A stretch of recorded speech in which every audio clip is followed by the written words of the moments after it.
It's time for Alamogordo Town News on Crazy Radio. I'm Anthony Lucero. When it comes to news on 95.1 FM, weather always comes first.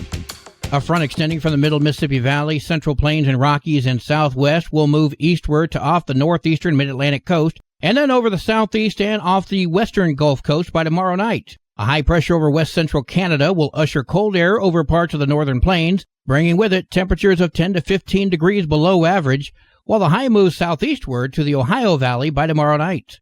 Close at home, dry weather through the end of the work week. Temperatures are going to be above normal through Thursday and near seasonable temperatures on Friday. We'll have another look at the weather following this news. Due to a prompt response to an encounter downtown at Alamogordo's Western Ace Hardware, the Alamogordo Police Department were able to capture both Gennaro Navarro and Estela Najares, who collaborated to steal high-value items from that store. Both were armed with knives, showing no reluctance to fight for what they were stealing, and acted in a situation that could have turned very dangerous, very ugly, to the staff and bystanders present. The two individuals fled the store, then proceeded to jump into a parked car in an attempt to hide from the police. The Alamogordo Police Department located the suspects, called for backup, and then demanded that the individuals exit that vehicle. Following initial resistance, each exited and were arrested. Navarro was charged with aggravated battery with a deadly weapon, shoplifting over $500, conspiracy to commit shoplifting, and tampering with evidence. On top of that, resisting and evading arrest. Najares was charged with aggravated battery with a deadly weapon, shoplifting over $500, conspiracy to commit shoplifting, and tampering with evidence. The crimes charged are third-degree felonies and could result in fines as well as 3 to 5 years in prison. The two suspects are also alleged to have participated in a series of crimes in Artesia. Todd Lindsay, the Tularosa school superintendent, has invoked a decree of censorship over the schools. Students were recently informed that they could no longer watch any news outlets in the classroom under the claim that CNN 10, which is a news service geared toward school-age viewers, was too biased for the classroom. The other part of that decree is students cannot discuss political or current events in the classroom. So high school students are not permitted to watch news in history or government classes. When I was in school, and probably you too, we used the newspaper for such projects. But print is quite passé for the modern students. We also had Channel 1. I understand that has gone by the wayside. The student body has spoken out about this. They say watching the news is educational and a very important part of learning. Taking away news in the classroom is a huge deal. How are students supposed to know what's going on in the world? Add to that how many classes have a discussion afterwards about what was discussed, and that is where bias and whatnot is both discovered and debated. We spoke with a Tularosa student. The voice has been digitally altered for anonymity purposes. The day after the election, some of our students were, just trying to discuss about what the results of it would lead our future. Would it make it better? Would it make it worse? What do we think the long-term impacts are going to be? We were having this discussion before class. And once class started, we were informed that we weren't allowed to talk about it in class time because it could hurt someone's feelings. The central office states that once a better alternative has been located, students would then be allowed to again watch and discuss the news. But who decides this? Lindsay?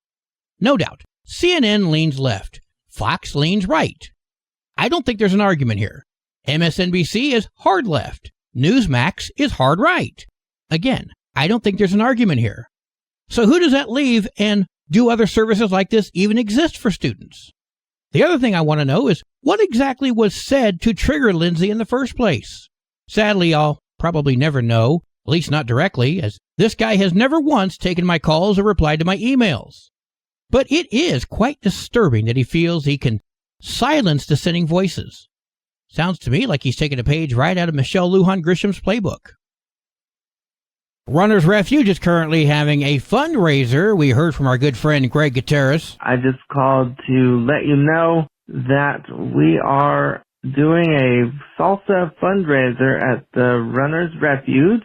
$10 a jar. We can deliver it to you, or you can come pick it up at Roadrunners Refuge at 601 Delaware Avenue in Alamogordo.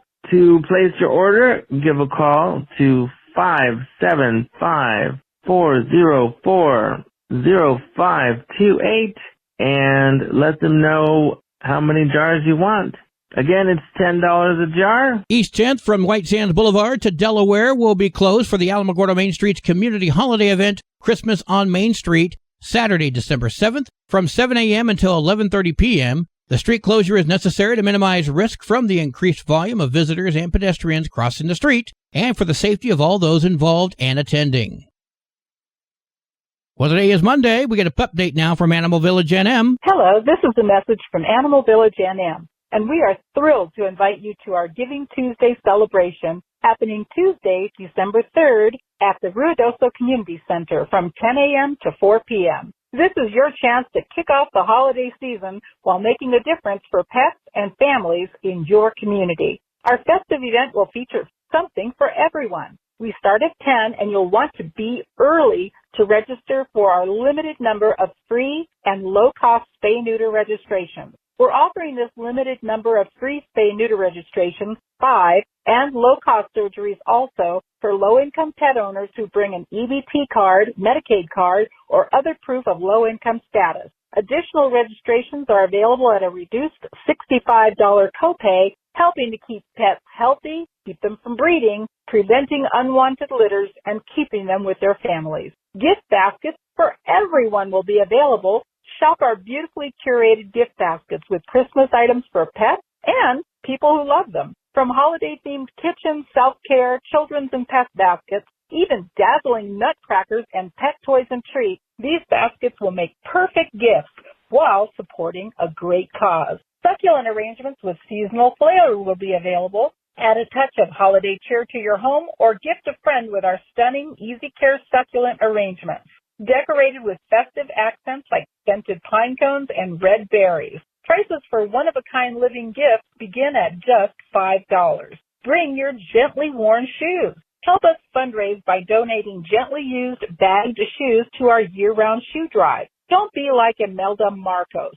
If you've got lots of shoes that you're not wearing, remember, if you haven't worn something in a year, toss it. But give it to us and help your community, the pets in your community, and the planet by donating shoes that will be distributed to people without them all over the world. Your contribution directly supports our programs to keep pets and families together. Every purchase and donation of this event will support affordable spay-neuter surgeries and our pet food bank, ensuring local pets stay healthy, safe, don't breed, and remain loved. This is a wonderful opportunity to make your holiday shopping meaningful while supporting a vital mission. We'll also have cozy holiday decor, a joyful atmosphere, and a chance to connect with fellow animal lovers in your community. Whether you're shopping, registering your pet for spay-neuter, or dropping off shoes, your presence will help us reach more pets and families in need. Thank you for your support, and we'll see you there at the warm, cozy, wonderful Ruidoso Community Center, 10 to 4, Giving Tuesday, December 3rd. And for more information, go to our social media pages or our website, animalvillagenm.org. News from around the state in just a moment. This is Alamogordo Town News on Crazy Radio. I'm Anthony Lucero. Local news from local perspectives, from local voices. AlamogordoTownNews.org. Local sports, local events, and local happenings and more. Nonprofit owned and operated by Second Life Media. We are Otero County. AlamogordoTownNews.org. Heard daily on Crazy KALH Radio 95.1. Directory Plus is the right size book. It's the book if you need a phone book. That's what just one person has to say about Directory Plus. With its red cover, features, colorful yellow pages, and lots more, it's no wonder people all over use Directory Plus. It has so much more information. You can cross-check phone numbers or addresses or pretty much anything.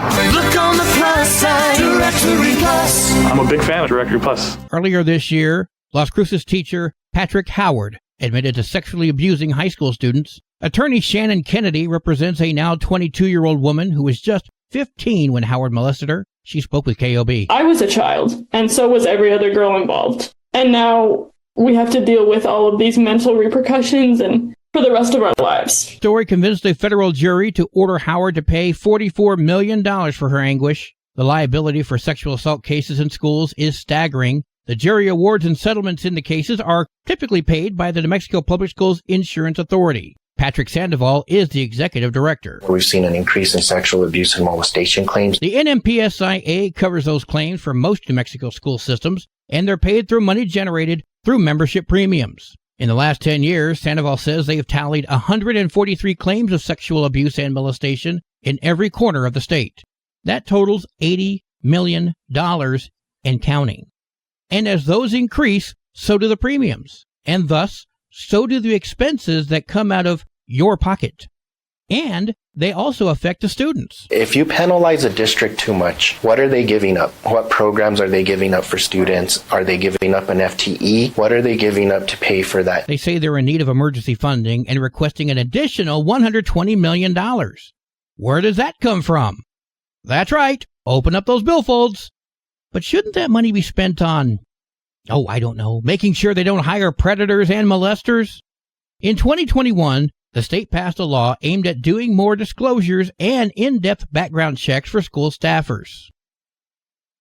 The Roswell Independent School District says a teenager has been arrested after that child made threats against the schools in the area. The schools were alerted by the FBI early Friday morning of potential threats made against the schools. Those threats came across social media. The district did not specify which schools the threats were directed towards. The district did notify parents, and investigators identified a 16-year-old girl as the primary suspect. She was arrested. The city of Las Cruces just agreed to a $20 million settlement with the estate of Teresa Gomez. Gomez, 45, was fatally shot in October 2023, shortly after then Las Cruces police officer Felipe Hernandez, who was on a bicycle, approached her as she sat in a parked car with another person. Body camera video clearly shows that Officer Gomez fired 3 times as Gomez tried to drive away. Hernandez was charged in January and fired a few months later from the PD. Hernandez has pled not guilty to the murder charge. His trial is scheduled for June 2nd. An Amtrak train crashed into a vehicle between Raton and Las Vegas on Saturday. Amtrak reports no injuries to the 116 passengers or crew members on board. The train was delayed due to mechanical issues. Crews worked to get the train moving again. If you're old like me, you remember the episode of WKRP with the famous turkey drop. As God is my witness, I thought turkeys could fly. Life often imitates art, and the people at KKOB Radio in Albuquerque decided to have a little bit of fun ahead of Thanksgiving. KKOB's general manager, Jeff Berry, spoke with KOB. We were talking about just the election and the politics and everything, and we were like, what can we do when the election's over that's fun and everybody just have a good time? And we came up with this. Our program director, Darren White, was like, have you guys seen the WKRP episode? And that's how this thing happens. So on Saturday, Berry opted to toss 100 rubber turkeys from their hot air balloon at the Balloon Fiesta Park. We entered people for the past week. 100 people get a numbered turkey. I'm dumping them out. I'm playing the role of Arthur Carlson of WKRP. I'm dumping them out, and the turkey that hits closest to the KKOB banner wins a prize pack. Joanne O'Keefe ended up winning. She left with a $1,000 gift certificate from a furniture store, a 65-inch big screen television, and a $250 gift certificate from an Albuquerque grocery store. Sports and weather are coming up next. This is Alamogordo Town News on Crazy Radio. I'm Anthony Lucero. They are role models and educators. Their work requires a great deal of time and energy for very little pay. Who are these unsung heroes? Thanks, Coach. Thanks, Coach. The simple truth about education-based athletics in New Mexico is this. Without a committed team of coaches and administrators, they just wouldn't be possible. School sports, they bring out the best in all of us. This message presented by the New Mexico Activities Association and the New Mexico Athletic Directors Association. Congratulations going out to Melrose, winning the 8-man state football championship. They defeated Mesilla Valley Christian 62-12. There are 2 games for New Mexico girls basketball today. Magdalena at Hot Springs and Albuquerque at La Cueva. 1 game for New Mexico boys basketball. Rio Rancho at Los Alamos. Your Crazy Radio spot-on weather forecast for the Tularosa Basin today calls for partly cloudy skies, mostly cloudy tonight, sunny tomorrow, winds gusting up to 16 miles per hour. Your high today in the basin, 67, low tonight of 45, high tomorrow, 69 degrees. In Cloudcroft, partly cloudy skies today, winds gusting as high as 18 miles per hour, mostly cloudy tonight, winds gusting as high as 19, sunny tomorrow, winds gusting as high as 30. Your high today in Cloudcroft, 50, low tonight of 34, wind chill is going to make it feel like it's 26. High tomorrow, 50 degrees. Local breaking news can be found on our website, alamogordotownnews.org, and learn more about Crazy Radio by visiting kalhradio.org. Also, check out the Crazy KLH Radio YouTube channel. That's where we post our daily newscasts, complete interviews, and other information which concerns everyone in the Tularosa Basin. Be sure to give this video a like and subscribe to our channel if you've not done so already. That way you too can remain informed of the goings-on in the Tularosa Basin. That concludes this Monday edition of Alamogordo Town News on Crazy Radio. I'm Anthony Lucero.